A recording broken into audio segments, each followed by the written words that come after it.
Into a heated pan, add 1.5 tablespoons of butter and let this melt. Let the heat be on medium throughout. You can also reduce the quantity of butter to a tablespoon and add a tablespoon of oil, preferably olive oil. Once the butter melts, add in 1.5 tablespoons of finely chopped garlic. Saute this for 2 minutes. Let the flavor of the garlic infuse with the butter. Then add in an onion that is finely chopped. You can skip adding onions if you want to. Now continue sauteing this. Once the onions turn translucent, add around 200 grams of mushrooms. You can either slice it like the way I have, slice them in half, or just use the whole mushroom as it is. Now mix this well and spread the mushrooms into a single layer and let them cook. Stir them once in the process to prevent it from burning.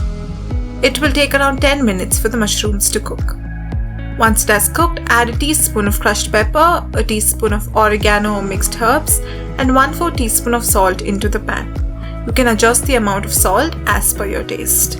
Now mix all of this well and saute the mushrooms for another 2 to 3 minutes.